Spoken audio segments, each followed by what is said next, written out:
Next question is from Huzi. He said, would you recommend we use Page Optimized Pro to write copy for content pages since they use Google's NLP to determine suggested keywords? Sure. Uh, I mean, I don't think those are necessary for location pages, but for product or service pages, sure, you can do that. I don't do that. I like the Content Maxima tool. That's my favorite tool now for developing content, as well as for because it's not a keyword tool, it is a marketing tool. It is a marketing tool, and there are two kind of keyword components to it. That's these first two tools here, but the rest of them are all marketing tools that take the data from these two and turn it into specific marketing messages, copy, etc., for specific buyer personas at specific stages of the sales cycle that they could be in, right?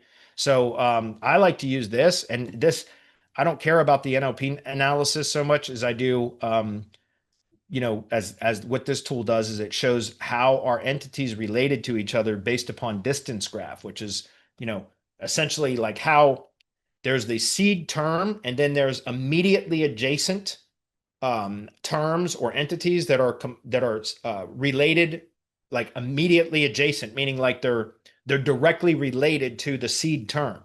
And then there's tier two entities. Tier two entities are those immediately adjacent to the tier one entities, but two hops away from the seed term.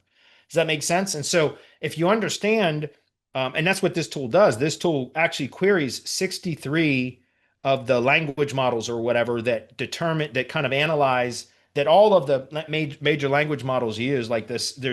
They've identified, the developers of this app identified 63 of them that are used the most consistently by all the different, you know, major platforms out there, social media, search, all those types of things. And so it shows you the frequency with which the keywords or related terms occurred in the 63 language models so that you can select those that had the highest frequency of occurrence because those are the algorithm trigger words, if that makes sense. And so now we're optimizing for how the language models understand our language, right? Which is going to trigger them serving our content up over others that don't have this sort of analysis, if that makes sense. Let me show you an example of this. I did want to show you an example. Yeah, okay. So I'm going to show you some of these here for like tree service, for example. I just showed this on a call, or I did the state of local SEO insights video series last week, or 2 weeks ago, whatever it was, before the Content Maxima webinar. And I showed some of this, but this is the matrix. This is what I want to show you. This is the matrix tool, which is the tool where it shows what I just described. So in this case, I put in the search query tree service. That's the term or the seed term. Okay, let me zoom in on this a little bit, guys.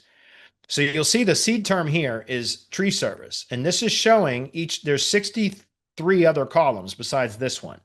And that's what this is. This is showing the top 25 related search terms to that seed term that is one hop away based upon distance graph, meaning these are immediately adjacent according to the language models.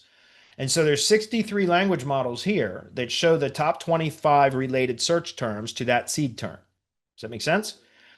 But this is the way to identify very quickly to determine what is the ones that you should be using. I mean, it's kind of cool to look at this data, but this just consolidates all of that. And it says out of 63 language models, 62 of them have tree trimming and tree removal as immediately adjacent to tree service, right? So that means, again, and that's normal. The tree service is the service category. The services that fall within that service category are tree trimming, tree removal, stump grinding, tree care, things like that. And so you can see that, right? Tree planting, tree risk assessment, stump grinding, 60 times out of 63, right? Then you can see the tree pruning, tree fertilization, etc. You get down here, these are other search queries that are related to the seed term, but aren't shown nearly as frequently across those other 63 language models. So the kind of rule of thumb based upon what the developers suggest is anything above 10 out of 63 language models as a common related search query should be used as an algorithm trigger word, as it shows right there. Does that make sense? And so I like to sprinkle these in. Now, to get back to this, guys, Content Maxima, if Adam or Chris, if either one of you are on still, if the offer is still available, we should post the link because this is an outstanding tool, guys.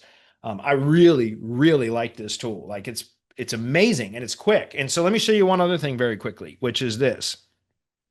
So this is the analysis. And the analysis basically that you're supposed to actually run this one first. I tend to run the matrix a lot as my first starting point, but this shows the seed term, and then you set how many primary nodes, so tier one related terms, do you want to pull back? And then how many, then you can set the number of tier two related terms to each of the tier one related terms. And so this shows nodes and edges. And this is showing essentially the search term. The primary nodes are going to be the number or the search queries that are most closely related to that seed term. Secondary nodes are those that are most closely related to the tier one term. So the blueprint here shows you kind of a breakdown of that. And it shows that tree removal is a primary node of tree service. And here are 5 terms, because that's how I'd set it. I set it, I think, to 15 tier one terms and 5 tier two terms. So this brought back 90 terms, the seed term, and then 15 tier one, 75 tier two. Do you understand? And so that's what we're looking at here is 15 tier one terms, 75 tier two terms, and these are tier two terms that are most closely related to the tier one term, if that's clear. And so this can get, yeah, of course there's some overlap because these are all services that fall under this service category. So think about Wikipedia, guys, internal linking from Wikipedia, right? Part of the reason Wikipedia became such a powerhouse in Google is because of their internal linking structure. No kidding. And so this is kind of shows you that under the tree service category, you can have all this internal linking between specific service pages when they are related because the distance graph supports it. That's how, in other words, it's not years ago before the algorithm had language models, right? With silo structure or silo architecture within a site. We'd get very, very tight with our silo structures to where, we didn't like to cross link between silos because you could bleed the theme of the silo, the thematic relevance of the silo. Does that make sense? So we used to get really, really tight with our silos. And I used to think, again, before like semantics and, entity-based optimization and stuff came onto the scene, or before I understood it anyways, I used to think that tree removal was a silo. Tree trimming was a silo. Stump grinding or stump removal was a silo. It's not, because those are all services that fall under one service category. The silo would be tree service. Or tree care. These would be services or supporting services that fall underneath that service category. So what I'm saying is I used to treat tree service as like just the general keyword, and then I would have a separate silo and category for tree removal, and then one for tree trimming, and one for tree care, one for stump grinding. That wasn't necessary, right? Because they all fall under one service category, which would be one silo. So because they all fall under the same service category, you can interlink between those services, and it's not going to bleed the theme like I thought it did maybe years ago when it was a keyword-based algorithm, it did. In fact, I know it did because we did a lot of testing, and that's why we made everything so tight. But once Google became an entity-based algorithm to where it understands language at a much better, deeper level, then it was unnecessary to do that. And that's why, again, if you go take a look at any of my, I'll just use one of my public sites, but any one of the kind of sites where I show my, for example, if we go to the tree removal page, you can see that I'm linking to the other services from that page. That's internal linking. This data right here is telling us that we can do that. I was doing that before this was ever available to me because through testing, I figured it out. But what I'm saying is this tells me very specifically that is why this performs well, because we're internally linking like Wikipedia. That's why on every one of my service pages, it's linking to the other services because they all fall under the tree service category, one silo. You get it? And so, so that's why I'm saying, like, to get back to Huzaifa's question, I think it was about this, which is, would you recommend using, on our Page Optimizer Pro? Sure. The thing is, I don't like a lot of those apps like Surfer SEO, Page Optimizer Pro and stuff, because a lot of those apps are going to scan the top, 20 results or whatever, and they're going to average out all the data and tell you that if you want to perform better, you just have to exceed those averages. But I think that's like, a dog chasing its tail, because a lot of those pages that are ranking are still way over optimized. And so it's telling you by averaging out the data of typically over optimized pages that you need to optimize even further in order to compete. And so I stopped using all of those tools, guys. I don't like those tools anymore because of that. I find it better to just kind of figure it out either through trial and error, which I know that's not feasible for a lot of people working in multiple industries. I work in one industry, so I was willing to put in the time and effort to figure it out. But this kind of a tool here, I think, is much better because, guys, it's not word count. I talked about this last week. What is the answer? What has been the answer in the SEO world for years whenever something isn't performing as well? It's either more content or more links, right? Either throw more words on the page or build more links to it, or both. And I don't think that's the case anymore.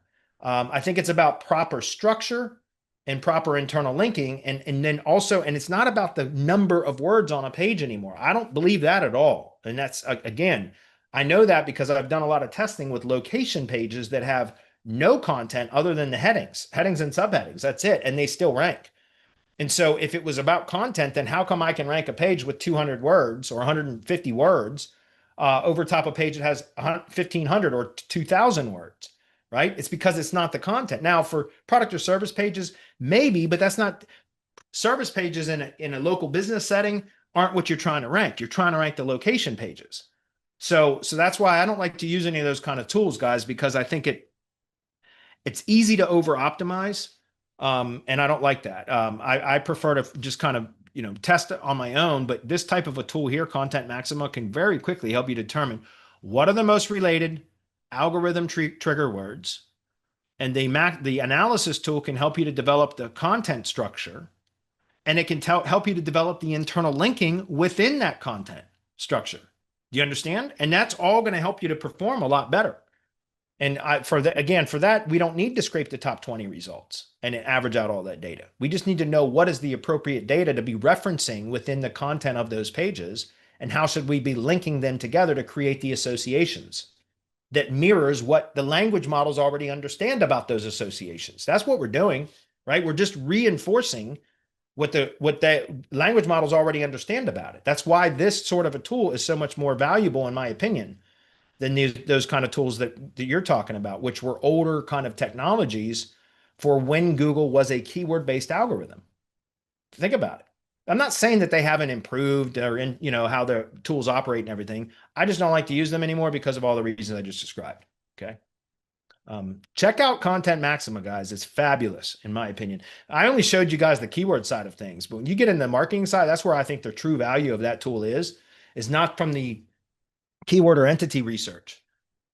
It's for how to use that research in a proper way for specific buyer personas at specific stages in the sales cycle. That's why I think it's a powerful tool. So check it out.